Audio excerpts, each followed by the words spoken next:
Hi all, എല്ലാവർക്കും നമസ്കാരം. Company board LGSൻ്റെ 81ാമത്തെ ദിവസത്തെ ക്ലാസ്സാണ് നമ്മുടെ ഇന്ന് നമ്മൾ ഡിസ്കസ് ചെയ്യാനായിട്ട് പോകുന്നത് മക്കളെ, സ്വാതന്ത്ര്യാനന്തര ഇന്ത്യ നേരിട്ട പ്രധാന വെല്ലുവിളികളെക്കുറിച്ചാണ്.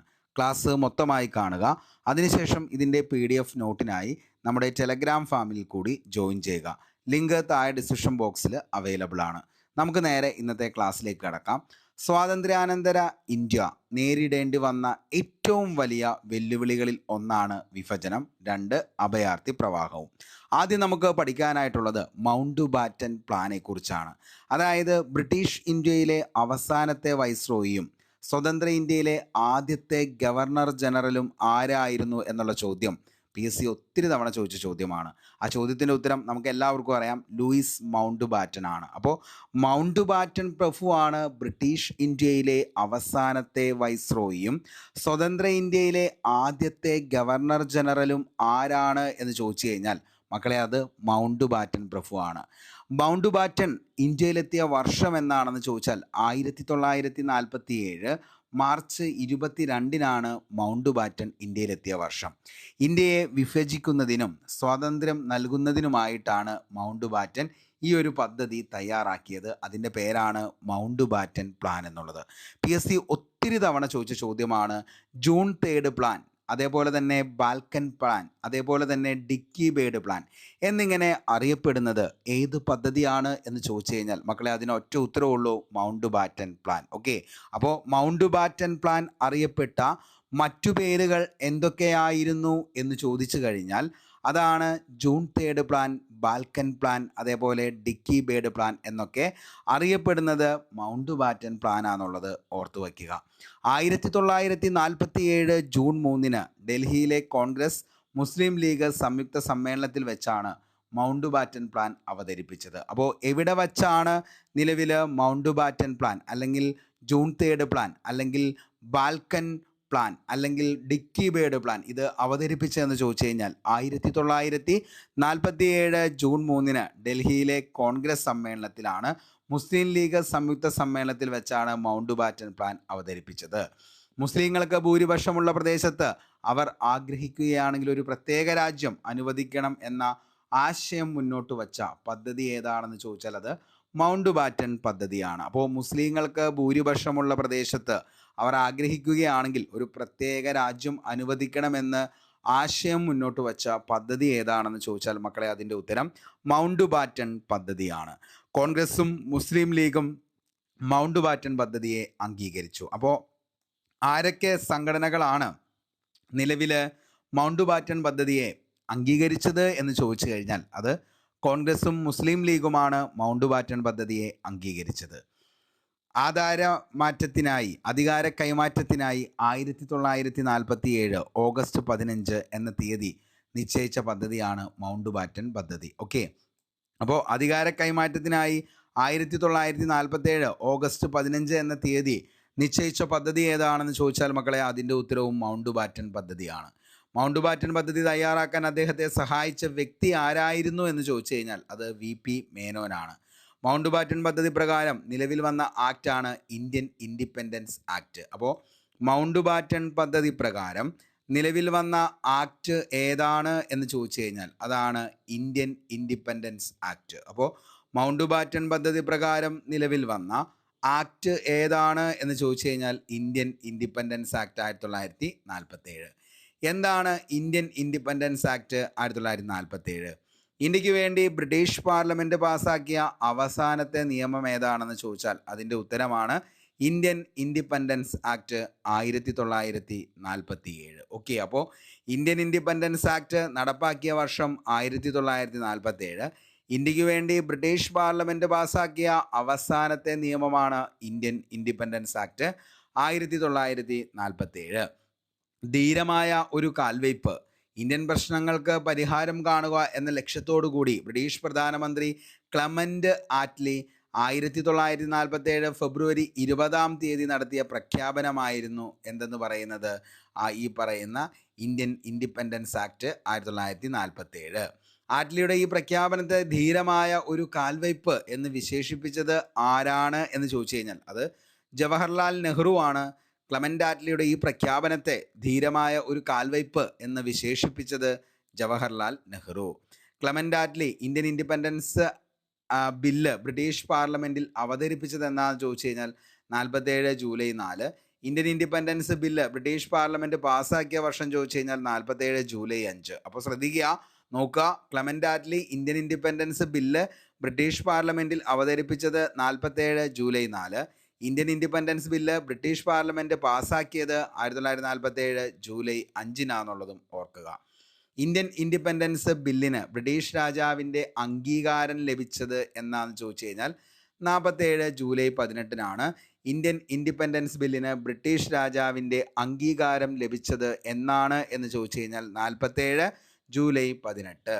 ഇന്ത്യൻ ഇൻഡിപെൻഡൻസ് ബില്ല് ഒപ്പുവെച്ച ബ്രിട്ടീഷ് രാജാവാണ് ജോർജ് 6. മക്കളെ ശ്രദ്ധിക്കുക, ഇന്ത്യൻ ഇൻഡിപെൻഡൻസ് ബില്ല് ഒപ്പുവെച്ച ബ്രിട്ടീഷ് രാജാവ് ആരാണെന്ന് ചോദിച്ചു കഴിഞ്ഞാൽ അതിൻ്റെ ഉത്തരം ജോർജ് 6 ഇന്ത്യൻ ഇൻഡിപെൻഡൻസ് ബില്ലിൽ ഒപ്പുവെച്ച ബ്രിട്ടീഷ് രാജാവ് ആരാണ് എന്ന് ചോദിച്ചു കഴിഞ്ഞാൽ അത് ജോർജ് 6 ഇന്ത്യൻ ഇൻഡിപെൻഡൻസ് ആക്ട് നിലവിൽ വന്നത് 47 ഓഗസ്റ്റ് 15 ഇന്ത്യക്ക് സ്വാതന്ത്ര്യം കിട്ടിയ സമയത്ത് ബ്രിട്ടനിൽ അധികാരത്തിലിരുന്ന രാഷ്ട്രീയ പാർട്ടി ഏതായിരുന്നു എന്ന് ചോദിച്ചാൽ മോസ്റ്റ്ലി റിപ്പീറ്റഡ് ആണ്, ലേബർ പാർട്ടിയാണ്. ഓക്കെ, അപ്പോൾ ഇന്ത്യൻ ഇൻഡിപെൻഡൻസ് ആക്ട് നിലവിൽ വന്ന വർഷം 1947 ഓഗസ്റ്റ് 15.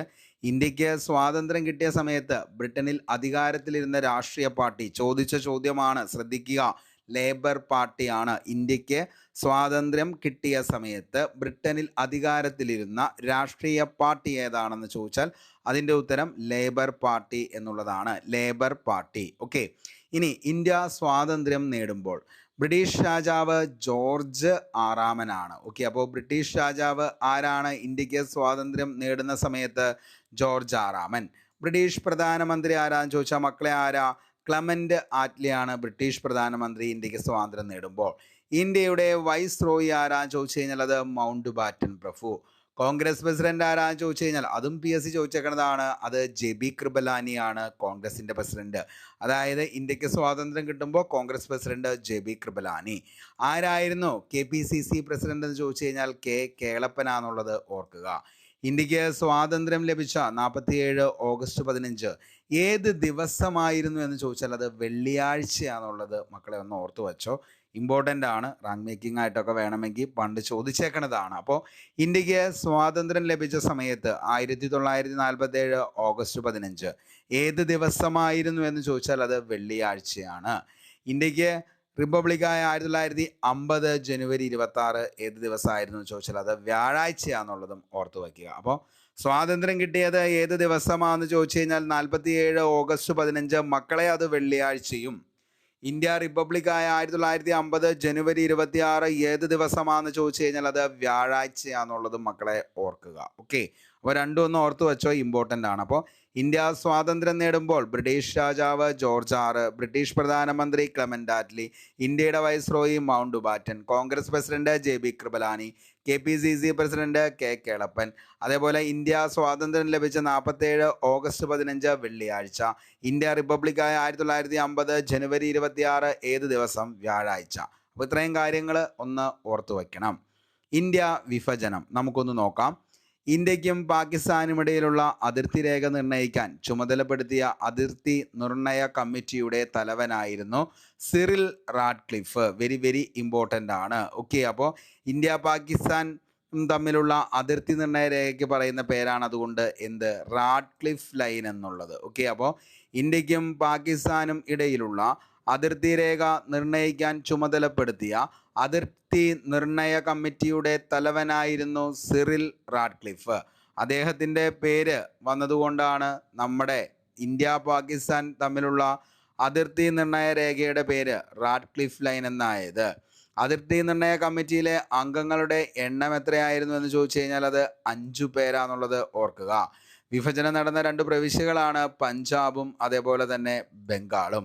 ഇന്ത്യയുടെ പ്രഥമ സ്വാതന്ത്ര്യ ദിനാഘോഷ ചടങ്ങുകൾ ആരംഭിക്കുന്നതിന് മുമ്പായി വന്ദേമാതരം ആലപിച്ചത് ആരാണ് എന്ന് ചോദിച്ചു കഴിഞ്ഞാൽ അത് സുചേത കൃപലാനിയാണ്. അപ്പോൾ ഇന്ത്യയുടെ പ്രഥമ സ്വാതന്ത്ര്യ ദിനാഘോഷ ചടങ്ങുകൾ ആരംഭിക്കുന്നതിന് മുമ്പായി വന്ദേമാതരം ആലപിച്ചത് ആരാണ് എന്ന് ചോദിച്ചു കഴിഞ്ഞാൽ അത് സുചേത കൃപലാനിയാണ്. ഇന്ത്യയുടെ പ്രഥമ സ്വാതന്ത്ര്യ ദിനാഘോഷങ്ങളുടെ വേദി കോൺസ്റ്റിറ്റ്യൂവൻ്റ് അസംബ്ലി ഹാളാണ്. ഓക്കെ, അപ്പോൾ ഇന്ത്യയുടെ പ്രഥമ സ്വാതന്ത്ര്യ ദിനാഘോഷങ്ങളുടെ വേദി ഏതാണെന്ന് ചോദിച്ചാൽ അത് കോൺസ്റ്റിറ്റ്യൂവൻ്റ് അസംബ്ലി ഹാളാണ്. കോൺസ്റ്റിറ്റ്യൂവൻ്റ് അസംബ്ലിയുടെ അധ്യക്ഷനായ ഡോക്ടർ രാജേന്ദ്ര പ്രസാദിന് ഇന്ത്യൻ വനിതകളെ പ്രതിനിധീകരിച്ച് ത്രിവർണ്ണ പതാക കൈമാറിയത് ആരാണെന്ന് ചോദിച്ചാൽ അത് ഹംസ മേത്തയാന്നുള്ളത് ഓർക്കുക. അപ്പോൾ കോൺസ്റ്റിറ്റ്യൂവൻ്റ് അസംബ്ലിയുടെ അധ്യക്ഷനായ ഡോക്ടർ രാജേന്ദ്ര പ്രസാദിന് ഇന്ത്യൻ വനിതകളെ പ്രതിനിധീകരിച്ച് ത്രിവർണ്ണ പതാക കൈമാറിയത് ഹംസ മേത്ത. സ്വതന്ത്ര ഇന്ത്യയുടെ ആദ്യ ഗവർണർ ജനറലായ ലൂയി മൗണ്ട് ബാറ്റണും ജവഹർലാൽ നെഹ്റുവിൻ്റെ നേതൃത്വത്തിലുള്ള മന്ത്രിസഭയും അധികാരമേറ്റത് എന്നാണ് എന്ന് ചോദിച്ചു കഴിഞ്ഞാൽ മക്കളെ 47 ഓഗസ്റ്റ് 15 ഓർക്കുക. ഇന്ത്യ വിഭജനത്തെ തുടർന്ന് വർഗീയ ലഹളകൾ നടന്ന സ്ഥലങ്ങൾ ഏതൊക്കെയാണെന്ന് ചോദിച്ചാൽ ഇന്ത്യ വിഭജനത്തെ തുടർന്ന് വർഗീയ ലഹളകൾ നടന്ന സ്ഥലങ്ങൾ ഏതൊക്കെയാണെന്ന് ചോദിച്ചാൽ കൽക്കട്ട, ബീഹാർ, നവ്ഖാലി, ഡൽഹി, പഞ്ചാബ്, കാശ്മീർ എന്നീ സ്ഥലങ്ങളിലാണ് വർഗീയ ലഹളകൾ നടന്നത് എന്നുള്ളത് ഓർക്കുക. ഇന്ത്യ വിഭജനത്തെ ആധ്യാത്മിക ദുരന്തമെന്ന് വിശേഷിപ്പിച്ചത് ചോദിച്ച ചോദ്യമാണ്. ഗാന്ധിജിയാണ് ഇന്ത്യ വിഭജനത്തെ ആധ്യാത്മിക ദുരന്തമെന്ന് വിശേഷിപ്പിച്ചത് ആരാന്ന് ചോദിച്ചു കഴിഞ്ഞാൽ അത് ഗാന്ധിജിയാണ്. ഇന്ത്യ വിഭജനത്തെ അടിസ്ഥാനമാക്കി കേശവ് ദേവ് എഴുതിയ നോവൽ ഏതാണെന്ന് ചോദിച്ചാൽ മക്കളെ ഓർക്കുക ഭ്രാന്താലയമാണ്. ഓക്കെ, അപ്പോൾ ഭ്രാന്താലയം എന്ന് പറയുന്ന നോവൽ എഴുതിയത് ഇന്ത്യ വിഭജനത്തെ അടിസ്ഥാനമാക്കി ആരാണ് എന്ന് ചോദിച്ചു കഴിഞ്ഞാൽ അത് ആരാണ്? കേശവദേവ് എഴുതിയ നോവലാണ് ഭ്രാന്താലയം. ഇന്ത്യ വിഭജനത്തെ ആധ്യാത്മിക ദുരന്തമെന്ന് വിശേഷിപ്പിച്ചത് ആരാണെന്ന് ചോദിച്ചാൽ അത് ഗാന്ധിജിയാന്നുള്ളതും ഓർത്തു വയ്ക്കുക. ഇനി ഗാന്ധിജിയുടെ രക്തസാക്ഷിത്വം. 1948 ജനുവരി 30 ഡൽഹിയിലെ ബിർള ഹൗസിൽ നടന്ന പ്രാർത്ഥനാ യോഗത്തിൽ വെച്ച് വൈകുന്നേരം 5:17 ഗാന്ധിജി നാഥുറാം വിനായക് ഗോഡ്സെ എന്ന് പറയുന്ന ഹിന്ദു മതത്തിലെ പെട്ട, അതായത് നിലവിൽ അദ്ദേഹത്തിൻ്റെ കയ്യിൽ നിന്നുമാണ് നമ്മുടെ ഗാന്ധി വെടിയേറ്റ് മരിക്കുന്നത്. ഓക്കെ, അപ്പോൾ ഹിന്ദു മഹാസഭയിലെ അംഗമായിരുന്നു ആരെന്ന് പറയുന്നത് നമ്മുടെ നാഥുറാം വിനായക് ഗോഡ്സെ എന്ന് പറയുന്ന വ്യക്തി. അദ്ദേഹം 5:17 ഗാന്ധിയെ എന്ത് ചെയ്തത്? വെടിവെച്ചത്. ഓക്കെ, അന്ന് മരണദിവസം ഗാന്ധിജിയെ സന്ദർശിച്ച പ്രമുഖ രാഷ്ട്രീയ നേതാവ് ആരായിരുന്നു എന്ന് PSC ചോദിച്ചേണ്ടത് സർദാർ വല്ലഭായ് പട്ടേലാണ്. ഗാന്ധിജിയുടെ ഘാതകൻ നമുക്കറിയാം നാഥുറാം വിനായക് ഗോഡ്സെ ആണെന്നുള്ളത്. നാഥുറാം വിനായക് ഗോഡ്സെ തൂക്കിലേറ്റിയ ജയിൽ ഏതാണ് ചോദിച്ചേക്കുന്നതാണ്? അംബാലെ ജയിൽ, പഞ്ചാബ്. നാഥുറാം വിനായക് ഗോഡ്സെയോടൊപ്പം തൂക്കിലേറ്റപ്പെട്ട മറ്റു വ്യക്തി ആരാന്ന് ചോദിച്ചു കഴിഞ്ഞാൽ നാരായൺ ദത്തേയ ആപ്തെയാണ്. നാരായൺ ദത്തേയ ആപ്തെ. ഗാന്ധിജിയെ വധിക്കാൻ ഉപയോഗിച്ച തോക്ക് ഏതാണെന്ന് ചോദിച്ചാൽ ഏതാണ്? ഇറ്റാലിയൻ നിർമ്മിത ബറേറ്റ പിസ്റ്റലാണ്. ഇറ്റാലിയൻ നിർമ്മിത ബറേറ്റ പിസ്റ്റലാണ് ഗാന്ധിജിയെ വധിക്കാനായിട്ട് ഉപയോഗിച്ച തോക്ക് ഏതാണെന്ന് ചോദിച്ചാൽ ഇറ്റാലിയൻ നിർമ്മിത ബറേറ്റ പിസ്റ്റലാണ്. ഗാന്ധിജി അവസാനമായി ഉച്ചരിച്ച വാക്ക് ഏതാണെന്ന് ചോദിച്ചാൽ മക്കളെ എന്താണ്? ഹേ റാം എന്ന വാക്ക് ഉച്ചരിച്ചുകൊണ്ടാണ് ഗാന്ധിജി അവസാനമായി ഉച്ചരിച്ച വാക്കാണ് ഹേ റാം. ഗാന്ധിജിയുടെ അന്ത്യവിശ്രമ സ്ഥലം മോസ്റ്റ്ലി റിപ്പീറ്റഡ് ആണ് രാജ്ഘട്ട്. ഗാന്ധി വധത്തെക്കുറിച്ച് അന്വേഷിച്ച കമ്മീഷനാണ് കപൂർ കമ്മീഷൻ എന്ന് പറയുന്നത്. രക്തമാംസാദികളിൽ ഇങ്ങനെയൊരു മനുഷ്യൻ ഭൂമുഖത്ത് ജീവിച്ചിരുന്നുവെന്ന് ഒരുപക്ഷെ വരും തലമുറകൾ വിശ്വസിച്ചെന്ന് വരില്ല എന്ന് ഗാന്ധിയെക്കുറിച്ച് അഭിപ്രായപ്പെട്ടത് ആരാണ് എന്ന് ചോദിച്ചു കഴിഞ്ഞാൽ അത് ഐൻസ്റ്റീൻ ആണ്. ഗാന്ധിജിയുടെ മരണവാർത്തയറിഞ്ഞ് കൂടുതൽ നല്ലതാവുന്നത് നല്ലതല്ല എന്ന അനുശോചന സന്ദേശമയച്ച വ്യക്തി ആരാണെന്ന് ചോദിച്ചാൽ മക്കളെ അത് ബർണാഡ് ഷാ ആണ്. ഗാന്ധിജിയുടെ മരണവാർത്തയറിഞ്ഞ് കൂടുതൽ നല്ലതാവുന്നത് നല്ലതല്ല എന്ന അനുശോചന സന്ദേശമയച്ച വ്യക്തിയാണ് ബർണാഡ് ഷാ. നമ്മുടെ ജീവിതത്തിൽ നിന്നും പ്രകാശം മാഞ്ഞുപോയിരിക്കുന്നു, എവിടെയും ഇരുട്ടാണ് എന്ന് ഗാന്ധിജിയുടെ മരണത്തെക്കുറിച്ച് അഭിപ്രായപ്പെട്ടത് ആരാണെന്ന് ചോദിച്ചാൽ അത് ജവഹർലാൽ നെഹ്റു ആണ്. എന്ന് പറഞ്ഞത് നമ്മുടെ ജീവിതത്തിൽ നിന്നും ഗാന്ധിജിയുടെ മരണത്തെ കുറിച്ച് എന്താണ് പറഞ്ഞത്? നമ്മുടെ ജീവിതത്തിൽ നിന്നും പ്രകാശം മറഞ്ഞു പോയിരിക്കുന്നു എന്ന് പറഞ്ഞു. ആര് പറഞ്ഞു? നെഹ്റു പറഞ്ഞു. ഓക്കെ, ഇനി നാട്ടുരാജ്യങ്ങളുടെ സംയോജനത്തെക്കുറിച്ചാണ്. 1 മാർക്ക് ഇതിൽ നിന്നും നമുക്ക് പ്രതീക്ഷിക്കാം. നാട്ടുരാജ്യങ്ങളുടെ സംയോജനത്തിന് നേതൃത്വം കൊടുത്തത് ആരാണെന്ന് ചോദിച്ചു കഴിഞ്ഞാൽ അത് സർദാർ വല്ലഭായ് പട്ടേലാണ്. നാട്ടുരാജ്യങ്ങളുടെ ഇന്ത്യൻ യൂണിയനിൽ ലയിപ്പിക്കുന്നതിന് പട്ടേലും VP മേനോനും ചേർന്ന് തയ്യാറാക്കിയ കരാറായിരുന്നു എന്തെന്ന് പറയുന്നത്? ലയന കരാർ എന്ന് പറയുന്നത്. ഇൻസ്ട്രുമെൻ്റ് ഓഫ് അസഷൻ എന്ന് പറയുന്നത് നാട്ടുരാജ്യങ്ങളുടെ ഇന്ത്യൻ യൂണിയനിൽ ലയിപ്പിക്കുന്നതിന് വേണ്ടി പട്ടേലും VP മേനോനും ചേർന്ന് തയ്യാറാക്കിയ കരാറാണ് ലയനക്കരാർ എന്ന് പറയുന്നത്. ഓക്കെ, VP മേനോൻ സ്വാതന്ത്ര്യാനന്തര ഇന്ത്യയിൽ നാട്ടുരാജ്യങ്ങൾ കൂട്ടിച്ചേർക്കുന്നതിൽ മുഖ്യ പങ്ക് വഹിച്ച വ്യക്തി ആരാന്ന് ചോദിച്ചാൽ ഒത്തിരി തവണ ചോദിച്ച ചോദ്യം. സ്വാതന്ത്ര്യാനന്തര ഇന്ത്യയിൽ നാട്ടുരാജ്യങ്ങൾ കൂട്ടിച്ചേർക്കുന്നതിൽ മുഖ്യ പങ്ക് വഹിച്ച മലയാളി ആരാണെന്ന് ചോദിച്ചാൽ മക്കളെ അതിൻ്റെ ഉത്തരം VP മേനോനാണ്. സ്റ്റേറ്റ് ഡിപ്പാർട്ട്മെൻറ്റ് ആദ്യത്തെ സെക്രട്ടറിയുമായിരുന്ന മലയാളി ആരാന്ന് ചോദിച്ചു കഴിഞ്ഞാൽ VP മേനോൻ. ഓക്കെ, അപ്പോൾ അദ്ദേഹത്തിൻ്റെ മുഴുവൻ പേരാണ് വാപ്പാല പങ്ങുണ്ണി മേനോൻ. വാപ്പാല പങ്ങുണ്ണി മേനോനാണ് VP മേനോൻ എന്ന് പറയുന്നത്. ഓക്കെ, VP മേനോൻ എഴുതിയ പുസ്തകങ്ങളാണ് the transfer of power in India, the story of the integration of Indian state. ഇതൊക്കെ ആരുടെയാണെന്ന് ചോദിച്ചു കഴിഞ്ഞാൽ VP മേനോൻ്റെ പുസ്തകങ്ങളാണ്. എന്തെന്ന് പറയുന്നത്? The transfer of power in India, the story of integration of Indian state. VP Menon ഒഡീഷയുടെ ഗവർണറായ വർഷം എന്നാണെന്ന് ചോദിച്ചു കഴിഞ്ഞാൽ 1951. പാഠപുസ്തകം SCERT പ്രകാരം 52 എന്നും പറയുന്നുണ്ട്. ഓപ്ഷൻ നോക്കുക, അതിൻ്റെ അകത്ത് 52 ഉണ്ടെങ്കിൽ അത് എന്ത് ചെയ്യുക? ആ നിലവിൽ നിങ്ങൾ ബബിൾ ചെയ്യുക. ഇന്ത്യൻ യൂണിയനിൽ ചേർന്ന ആദ്യത്തെ നാട്ടുരാജ്യമാണ് ഭാവ്നഗർ. ബിക്കാനീർ എന്നൊരു അഭിപ്രായവും നിലവിൽ നിൽക്കുന്നുണ്ട്. അപ്പോൾ ഓപ്ഷൻ നോക്കുക, ഇന്ത്യൻ യൂണിയനിൽ ചേർന്ന ആദ്യ നാട്ടുരാജ്യം ചോദിച്ചു കഴിഞ്ഞാൽ അത് ഭാവ്നഗർ ആണ്. അതില്ലെങ്കിൽ ഓപ്ഷനിൽ എന്താണ്? ബിക്കാനീർ ഉണ്ടെങ്കിൽ അതും ശരിയാണ്.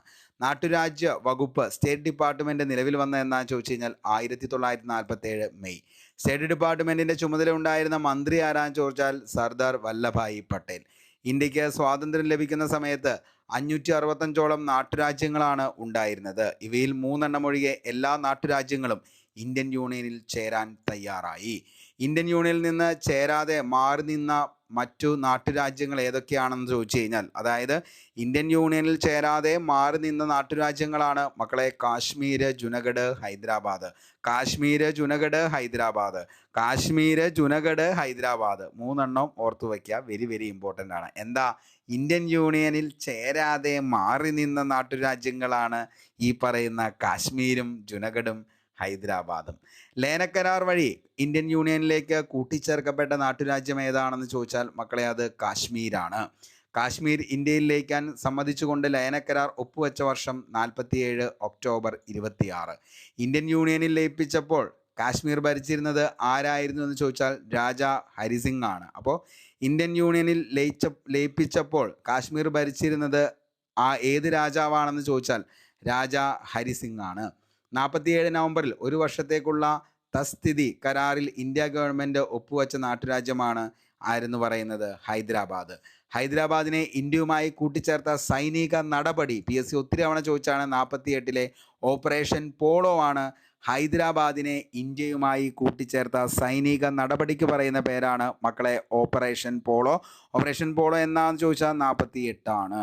ഹൈദരാബാദ് ഇന്ത്യയിൽ ലയിക്കുമ്പോൾ നൈസാം ആരായിരുന്നു എന്ന് ചോദിച്ചു കഴിഞ്ഞാൽ മിർ ഉസ്മാൻ അലിയാണ്. മിർ ഉസ്മാൻ അലി. ഹൈദരാബാദ് ഇന്ത്യൻ യൂണിയനോട് കൂട്ടിച്ചേർത്ത വർഷം 1948. റഫറണ്ടം നമുക്കറിയാം, ജനഹിത പരിശോധനയ്ക്ക് പറയുന്ന പേരാണ് റഫറണ്ടം. റഫറണ്ടം വഴി ഇന്ത്യൻ യൂണിയനിലേക്ക് കൂട്ടിച്ചേർത്ത നാട്ടുരാജ്യം ചോദിച്ചു കഴിഞ്ഞാൽ അത് ജുനഗഡ് ആണ്. അപ്പോൾ റഫറണ്ടം, അതായത് ജനഹിത പരിശോധന വഴി ഇന്ത്യൻ യൂണിയനിലേക്ക് കൂട്ടിച്ചേർത്ത നാട്ടുരാജ്യം ചോദിച്ചു കഴിഞ്ഞാൽ അത് ജുനഗഡ് ആണ്. ജുനഗഡ് സ്ഥിതി ചെയ്യുന്ന സംസ്ഥാനം ഗുജറാത്താണ്.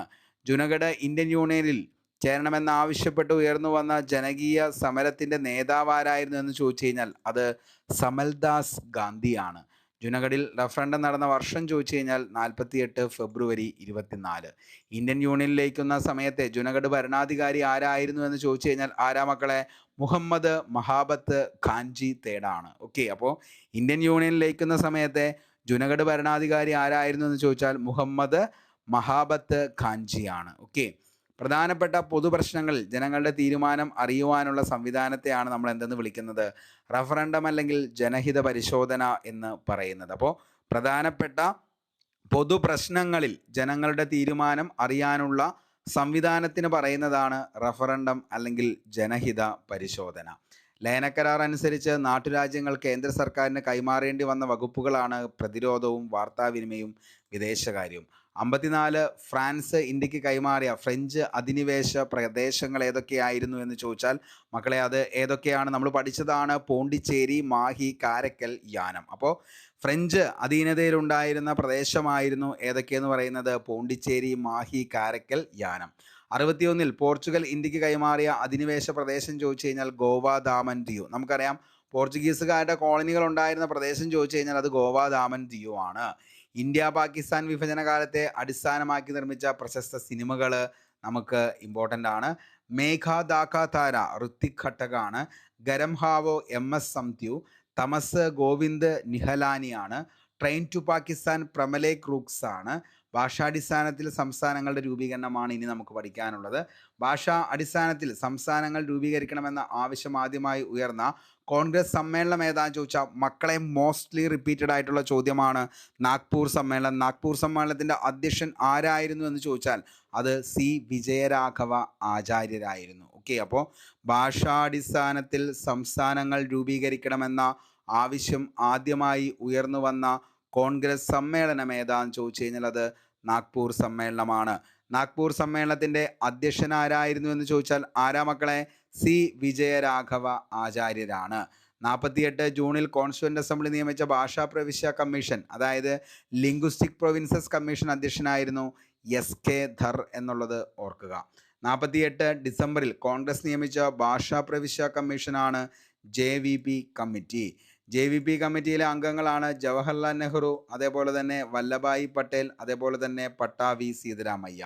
ഭാഷാടിസ്ഥാനത്തിൽ രൂപം കൊണ്ട ആദ്യ സംസ്ഥാനം മോസ്റ്റ്ലി റിപ്പീറ്റഡ് ആന്ധ്ര. പഠിച്ചു വച്ചോ, ആന്ധ്രാപ്രദേശ് അല്ല, ആന്ധ്രയാണ് ഭാഷാടിസ്ഥാനത്തിൽ രൂപം കൊണ്ട ആദ്യ സംസ്ഥാനം. മക്കളെ ആന്ധ്ര എന്നാണ്.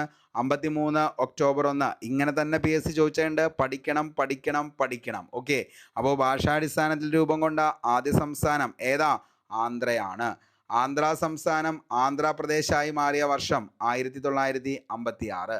ആന്ധ്ര സംസ്ഥാനത്തെ രൂപീകരണത്തിന് വേണ്ടി നിരാഹാരമനുഷ്ഠിച്ച് മരണപ്പെട്ട വ്യക്തി ആരാ? പോറ്റി ശ്രീരാമലു. 58 ദിവസമാണ് അദ്ദേഹം നിരാഹാരമനുഷ്ഠിച്ചത്. അപ്പോൾ ആന്ധ്ര സംസ്ഥാനത്തിൻ്റെ രൂപീകരണത്തിന് വേണ്ടി നിരാഹാരമനുഷ്ഠിച്ച് മരണപ്പെട്ട വ്യക്തി പോറ്റി ശ്രീരാമലു. എത്ര ദിവസം? 58 ദിവസം.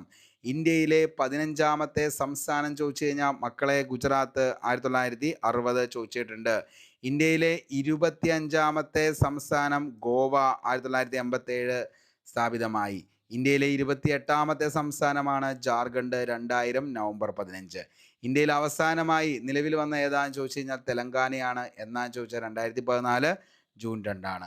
തെലങ്കാന രൂപീകരണവുമായി ബന്ധപ്പെട്ട കമ്മിറ്റി ആയതാണെന്ന് ചോദിച്ചാൽ അത് BN ശ്രീകൃഷ്ണ കമ്മിറ്റിയാണെന്നുള്ളത് ഓർത്ത് വയ്ക്കുക. അപ്പോൾ തെലങ്കാന രൂപീകരണവുമായി ബന്ധപ്പെട്ട കമ്മിറ്റി ഏതാണെന്ന് ചോദിച്ചാൽ അത് BN ശ്രീകൃഷ്ണ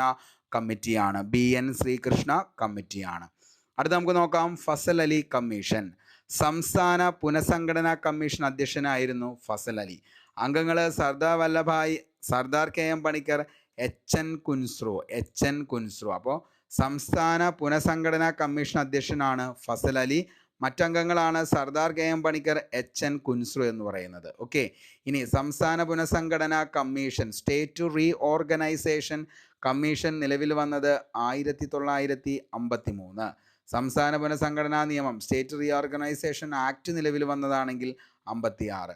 ഭാഷാടിസ്ഥാനത്തിൽ സംസ്ഥാനങ്ങളുടെ പുനഃസംഘടന നടന്നത് 1956. 56 നവംബർ 1 14 സംസ്ഥാനങ്ങളും 6 കേന്ദ്രഭരണ പ്രദേശങ്ങളുമാണ് നിലവിൽ വന്നത്. ഭാഷാ അടിസ്ഥാനത്തിൽ സംസ്ഥാനങ്ങൾ രൂപീകരിക്കാനുള്ള ശുപാർശയും ഈ ഒരു സമയത്ത് നടന്നു. 19 ജമ്മു കാശ്മീരും ലഡാക്കും കേന്ദ്രഭരണ പ്രദേശങ്ങളാവുകയും ദാദ്ര നഗർ ഹവേലി, ദാമൻ ദിയു എന്നിങ്ങനെ സംയോജിക്കുകയും ചെയ്തതോടെ ഇന്ത്യയിൽ നിലവിൽ 28 സംസ്ഥാനങ്ങളും 8 കേന്ദ്രഭരണ പ്രദേശങ്ങളുമാണ് ഇപ്പോൾ ഉള്ളത്. ഓക്കെ, അപ്പോൾ 2019 ജമ്മു ആൻഡ് കാശ്മീർ, ലഡാക്ക് കേന്ദ്രഭരണ പ്രദേശങ്ങളാക്കുകയും അതേപോലെ തന്നെ ദാദ്ര നഗർ ഹവേലി, ദാമൻ ദിയു എന്നിവയെ സംയോജിപ്പിക്കുകയും ചെയ്തതോടെ ഇന്ത്യയിൽ നിലവിൽ വന്ന സംസ്ഥാനങ്ങളുടെ എണ്ണം എത്രയായി മാറി മക്കളെ? അതായത് നിലവിൽ 28 സംസ്ഥാനങ്ങളും 8 കേന്ദ്രഭരണ പ്രദേശങ്ങളുമായി. 51 ശേഷമുള്ള രാഷ്ട്രീയ ചരിത്രം. ആദ്യത്തെ പൊതു തെരഞ്ഞെടുപ്പ് നടന്നത് 51 ഒക്ടോബർ 25 മുതൽ 1952 ഫെബ്രുവരി 21 വരെ. ആദ്യ പൊതു തെരഞ്ഞെടുപ്പിൽ ആദ്യമായി വോട്ടെടുപ്പ് നടന്ന സ്ഥലം ചോദിച്ചു കഴിഞ്ഞാൽ അത് ഹിമാചൽ പ്രദേശിലെ ചിനി താലൂക്കിലാണ്. ഓക്കെ, അപ്പോൾ ആദ്യ പൊതു തെരഞ്ഞെടുപ്പിൽ ആദ്യമായി വോട്ടെടുപ്പ് നടന്ന സ്ഥലം ചോദിച്ചു കഴിഞ്ഞാൽ ഹിമാചൽ പ്രദേശിലെ ചിനി താലൂക്ക്. സ്വതന്ത്ര ഇന്ത്യയിലെ പ്രഥമ മന്ത്രിസഭ നമുക്കൊന്ന് നോക്കാം. ജവഹർലാൽ നെഹ്റു ആണ് പ്രധാനമന്ത്രി, അതേപോലെ തന്നെ വിദേശകാര്യം. സർദാർ വല്ലഭായ് പട്ടേലാണ് ഉപപ്രധാനമന്ത്രി ആഭ്യന്തരം. ബൽദേവ് സിംഗ് ആണ് ഏത് പ്രതിരോധം. ഷൺമുഖൻ ചെട്ടിയാണ് ധനകാര്യം. BR അംബേദ്കർ ആണ് നിയമം. ജോൺ മത്തായി ആണ് റെയിൽവേ ഗതാഗതം. ശ്യാമപ്രസാദ് മുഖർജിയാണ് വ്യവസായം. ഇനി മൗലാന അബ്ദുൽ കലാം ആസാദ് ആണ് ഏത് വ്യവസായം. വിദ്യാഭ്യാസം മൗലാന അബ്ദുൽ കലാം ആസാദ് വിദ്യാഭ്യാസം. രാജ്കുമാരി അമൃത കൗറാണ് ആരോഗ്യം. ഡോക്ടർ രാജേന്ദ്ര പ്രസാദ് ഭക്ഷ്യം കൃഷിയാണ് ഡോക്ടർ രാജേന്ദ്ര പ്രസാദ്. റാഫി അഹമ്മദ് കിദ്വായാണ് വാർത്താ വിനിമയം. ജഗജീവൻ റാമാണ് തൊഴിൽ എന്ന് പറയുന്നത്. നർഹരി വിഷ്ണു ഗാഡ്ഗിലാണ് പൊതുമരാമത്ത്, അതേപോലെ തന്നെ ഊർജം. CH ഭാബയാണ് വാണിജ്യം. CH ഭാബ വാണിജ്യമാണ്. ഗോപാലസ്വാമി അയ്യങ്കറാണ് വകുപ്പില്ലാത്ത മന്ത്രി. ഓക്കെ, ഇത്രയും കാര്യങ്ങളാണ് സ്വതന്ത്ര ഇന്ത്യയിലെ പ്രഥമ മന്ത്രിസഭയിൽ. ഏതൊക്കെയാണ് മന്ത്രിമാരും അതേപോലെ തന്നെ പ്രധാനമന്ത്രിയും അവരുടെ വകുപ്പുകളുമാണ്. ഇത് പഠിക്കാനായിട്ട് ബുദ്ധിമുട്ടുള്ള ആരെങ്കിലും ഉണ്ടെങ്കിൽ താഴെ ഒന്ന് കമൻറ്റ് ചെയ്തോ. ഇത് നമുക്ക് സെറ്റ് കോഡായിട്ട് നമുക്ക് പഠിക്കാം. അപ്പോൾ ഇത് പഠിച്ചിട്ട് കിട്ടാത്തവരാണെങ്കിൽ മാത്രം, അല്ലെങ്കിൽ പഠിച്ചിട്ട് നിങ്ങൾക്കിത് എന്ത് ചെയ്യുന്നില്ല, എപ്പോഴും മാറിപ്പോവാന്ന് അങ്ങനെ എന്തെങ്കിലും ഡൗട്ടോ അല്ലെങ്കിൽ എന്താണ് ഇത് പഠിച്ചിട്ട് കിട്ടുന്നില്ല എന്നുള്ളൊരു സംഭവം ഉണ്ടെങ്കിൽ, അല്ലെങ്കിൽ പഠിക്കണത് ഇത് കൺഫ്യൂഷൻ കൊണ്ട് മാറിപ്പോവാന്നുള്ള ഇതുള്ള ആരെങ്കിലും ഉണ്ടെങ്കിൽ താഴെ ഒന്ന് കമൻറ്റ് ചെയ്താൽ മതി, നമുക്കിത് കോഡാക്കി തരാം. Okay, yes. ഇനി നമുക്ക് യുദ്ധങ്ങളിലേക്കാണ് നോക്കേണ്ടത്. യുദ്ധം, വർഷം, കാരണം, അതേപോലെ തന്നെ ആ സമയത്തെ പ്രധാനമന്ത്രി, അതേപോലെ തന്നെ പ്രതിരോധ മന്ത്രി. ഓക്കെ, ഇന്ത്യ പാക് യുദ്ധം 1947 വർഷം.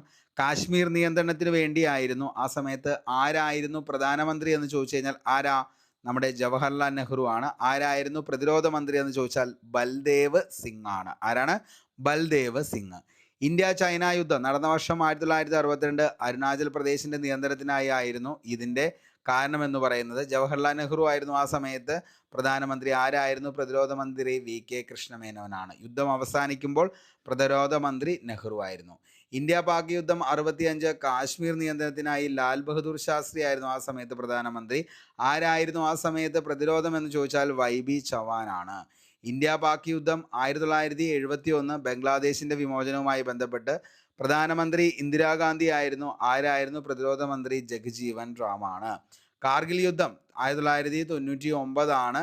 ഇന്ത്യൻ നിയന്ത്രണ രേഖ, അതായത് LOC ലംഘിച്ച് ഇന്ത്യയിലേക്ക് പാക് പട്ടാളക്കാർ വന്നതായിരുന്നു ഇതിൻ്റെ കാരണമെന്ന് പറയുന്നത്. ഓക്കെ, ചൈനീസ് ആക്രമണത്തിൽ നിന്നും രക്ഷ നേടി ഇന്ത്യയിലെ അഭയം പ്രാപിച്ച ടിബറ്റിൽ ജനതയുടെ ആത്മീയ നേതാവ് ആരായിരുന്നു എന്ന് ചോദിച്ചു കഴിഞ്ഞാൽ അത് ദലൈലാമയാണ് എന്നുള്ളത് ഒന്ന് ഓർത്തു വയ്ക്കുക. ഇന്ത്യയിൽ ഒന്നാമത്തെ ദേശീയ അടിയന്തരാവസ്ഥ പ്രഖ്യാപിക്കാൻ കാരണമായ യുദ്ധം ഏതാണെന്ന് ചോദിച്ചാൽ അത് ഇന്ത്യ ചൈന യുദ്ധം 1962. 65 ഇന്ത്യ പാക് യുദ്ധത്തിൻ്റെ ഭാഗമായി ഒപ്പിട്ട കരാർ ഏതാണെന്ന് ചോദിച്ചാൽ ഒത്തിരി തവണ ചോദിച്ച ചോദ്യമാണ്. താഷ്കൻഡ് കരാർ. ഒപ്പുവെച്ച വർഷം എന്നാണെന്ന് ചോദിച്ചാൽ താഷ്കൻഡ് കരാർ ഒപ്പുവെച്ച വർഷം എന്നാണെന്ന് ചോദിച്ചാൽ മക്കളെ അത് എന്നാണ് താഷ്കൻഡ് കരാർ ഒപ്പുവെച്ചത്? 1966 ജനുവരി 10. 1966 ജനുവരി 10 താഷ്കൻഡ് കരാർ ഒപ്പുവെച്ചത്. താഷ്കൻഡ് കരാറിൽ ഒപ്പുവെച്ചത് ലാൽ ബഹദൂർ ശാസ്ത്രിയും അതേപോലെ തന്നെ ആരാണ്? അതേപോലെ തന്നെ പാക് പ്രസിഡൻ്റായിട്ടുള്ള അയ്യൂബ് ഖാനുമാണ്. പാക് പ്രധാനമന്ത്രി അയ്യൂബ് ഖാനുമാണ്. ഒരു കൊച്ചുകുരുവിയുടെ അവസാന വിജയമെന്ന് വിശേഷിപ്പിക്കുന്ന കരാർ ഏതാണെന്ന് ചോദിച്ചാൽ ഇങ്ങനെ തന്നെ PSC ചോദിച്ചേണ്ടത് ഏതാണ്? താഷ്കൻഡ് കരാറാണ്. ഒരു കൊച്ചുകുരുവിയുടെ അവസാന വിജയമെന്ന് വിശേഷിപ്പിക്കപ്പെട്ട കരാർ ഏതാണെന്ന് ചോദിച്ചാൽ മക്കളെ അത് താഷ്കൻഡ് കരാറാണ്. ഇന്ത്യയിൽ രണ്ടാമത്തെ ദേശീയ അടിയന്തരാവസ്ഥ പ്രഖ്യാപിക്കാൻ കാരണമായത് പാക് യുദ്ധം. ബംഗ്ലാദേശ് നിലവിൽ വന്ന വർഷം 1971. ബംഗ്ലാദേശിലെ ആദ്യ പ്രധാനമന്ത്രി ആരാന്ന് ചോദിച്ചാൽ 72 ഷെയ്ഖ് മുജിബുൾ റഹ്മാനാന്നുള്ളത് ഓർക്കുക. 71 ഇന്ത്യ പാക് യുദ്ധത്തിൻ്റെ ഭാഗമായി ഒപ്പിട്ട കരാർ ഏതാണെന്ന് ചോദിച്ചാൽ സിംല കരാർ ചോദിച്ചേക്കണ ചോദ്യമാണ്. 72 ജൂലൈ 2 സിംല കരാർ ഒപ്പുവെച്ച വർഷം. അപ്പോൾ സിംല കരാർ ഒപ്പുവെച്ച വർഷം, അതേപോലെ തന്നെ താഷ്കൻഡ് കരാർ ഒപ്പുവെച്ച വർഷം വെരി വെരി ഇമ്പോർട്ടൻ്റ് ആണ്. അപ്പോൾ താഷ്കൻഡ് 66, സിംല കരാർ 1972. സിംല കരാറിൽ ഒപ്പിട്ടത് ഇന്ദിരാഗാന്ധിയും അതേപോലെ തന്നെ എന്താണ് സുൽഫിക്കർ അലി ഭൂട്ടോയുമാണെന്നുള്ളത് ഓർക്കുക. അപ്പോൾ ഇത്രയും ഒന്ന് ഇമ്പോർട്ടൻ്റ് ആണ്. ഇനി നമുക്ക് പ്രധാന സൈനിക നീക്കങ്ങൾ കൂടി നോക്കിക്കൊണ്ട് നമുക്ക് ഈ ക്ലാസ് ഇവിടെ വെച്ച് വൈൻഡപ്പ് ചെയ്യാം. ഓപ്പറേഷൻ പോളോ 1948 ഹൈദരാബാദിനെ ഇന്ത്യൻ യൂണിയനിൽ കൂട്ടിച്ചേർക്കാൻ നടത്തിയ സൈനിക നീക്കമാണ് ഏതെന്ന് പറയുന്നത് ഓപ്പറേഷൻ പോളോ എന്ന് പറയുന്നത്? ഓപ്പറേഷൻ പോളോ ഹൈദരാബാദിനെ ഇന്ത്യൻ യൂണിയനോട് കൂട്ടിച്ചേർക്കാൻ നടത്തിയ സൈനിക നീക്കമാണ് ഓപ്പറേഷൻ പോളോ. ഓപ്പറേഷൻ അലേർട്ട് ഏതാണെന്ന് ചോദിച്ചു കഴിഞ്ഞാൽ തീവ്രവാദികളുടെ നുഴഞ്ഞുകയറ്റം തടയുന്നതിനായി ജമ്മു കാശ്മീർ BSF നടത്തിയ നീക്കമാണ് ഓപ്പറേഷൻ അലേർട്ട് എന്ന് പറയുന്നത്. ഓപ്പറേഷൻ ബ്ലൂ സ്റ്റാർ എന്താണ്? 1984 സുവർണ ക്ഷേത്രത്തിൽ ഒളിച്ചിരുന്ന തീവ്രവാദികളെ പുറത്താക്കാൻ നടത്തിയ നീക്കമായിരുന്നു operation blue star. Operation Parakram എന്താണ്? 2001 ഇന്ത്യൻ പാർലമെൻറ്റ് ആക്രമണത്തിന് പിന്നാലെ അതിർത്തിയിൽ നടത്തിയ സൈനിക വിന്യാസമാണ് ഓപ്പറേഷൻ പരാക്രം. എന്താണ് സർജിക്കൽ സ്ട്രൈക്ക് 2.0? അതേപോലെ തന്നെ പുൽവാമ ആക്രമണം 2019 ഫെബ്രുവരി 14 CRPF ജവാന്മാരുടെ മരണത്തിനിടയാക്കിയ ഭീകരാക്രമണം നടന്ന സ്ഥലമാണ് പുൽവാമ ആക്രമണം. ബാലാക്കോട്ട് മിന്നലാക്രമണം 2019 ഫെബ്രുവരി 26 പാകിസ്ഥാനിലെ ജെയ്ഷ മുഹമ്മദ് ക്യാമ്പുകൾക്ക് നേരെ നടത്തിയ ഇന്ത്യയുടെ തിരിച്ചടിയായിരുന്നു ഏതെന്ന് പറയുന്നത്? ഈ പറയുന്ന ബാലാക്കോട്ട് മിന്നലാക്രമണത്തിന് ഇന്ത്യ ഉപയോഗിച്ച യുദ്ധവിമാനമാണ് മിറാഷ് 2000. അതായത് ഇന്ത്യയുടെ വജ്ര എന്നറിയപ്പെടുന്ന യുദ്ധവിമാനം ഏതാണെന്ന് ചോദിച്ചാൽ അതാണ് മിറാഷ് 2000.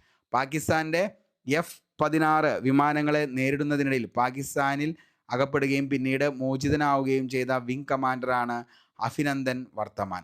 അഭിനന്ദൻ വർത്തമാനെ മോചിപ്പിക്കാൻ കാരണമായ അന്താരാഷ്ട്ര കരാറായിരുന്നു ജനീവ കൺവെൻഷൻ 1929. പ്രഥമ ഭഗവാൻ മഹാവീർ അഹിംസ പുരസ്കാരത്തിന് അർഹനായതാരാന്ന് ചോദിച്ചാൽ അഭിനന്ദൻ വർത്തമാനാണ്. ഓക്കെ, ഇനി സ്വാതന്ത്ര്യാനന്തര ഇന്ത്യ പ്രധാന സൈനിക ഓപ്പറേഷനുകളാണ്. ഓപ്പറേഷൻ റെനോ 1991 ഭൂട്ടാനിലെ ഉൾഫ തീവ്രവാദികൾക്കെതിരെ നടത്തിയ സൈനിക നീക്കമാണ് ഓപ്പറേഷൻ റെനോ എന്ന് പറയുന്നത്. 91 ഓപ്പറേഷൻ ബ്ലൂ സ്റ്റാർ 84 സിഖ് ഭീകരർക്കെതിരെ സുവർണ ക്ഷേത്രത്തിൽ സൈനിക നീക്കമാണ് അത്. ഓപ്പറേഷൻ സഫേദ് സാഗർ എന്ന് പറയുന്നത് 99 കാർഗിൽ യുദ്ധസമയത്ത് പാകിസ്ഥാൻ നുഴഞ്ഞു കയറ്റക്കാർക്കെതിരെ പുറത്താക്കാനായി വ്യോമസേന നടത്തിയ സൈനിക നടപടിയാണ് ഓപ്പറേഷൻ സഫേദ് സാഗർ എന്ന് പറയുന്നത്. Operation wood rose operation blue സ്റ്റാറിനെ തുടർന്നുണ്ടായ പ്രശ്നങ്ങളെ അടിച്ചമർത്തുന്നതിനായി ഇന്ദിരാഗാന്ധിയുടെ നിർദ്ദേശപ്രകാരം നടത്തിയ സൈനിക നീക്കമാണ് operation wood rose. Operation cyclone എന്താ മക്കളെ?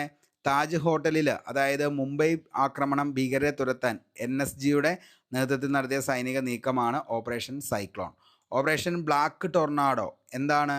2008 നരിമാൻ ഹൗസിൽ മുംബൈ ആക്രമണമാണ് ഓപ്പറേഷൻ ബ്ലാക്ക് ടൊർണാഡോ.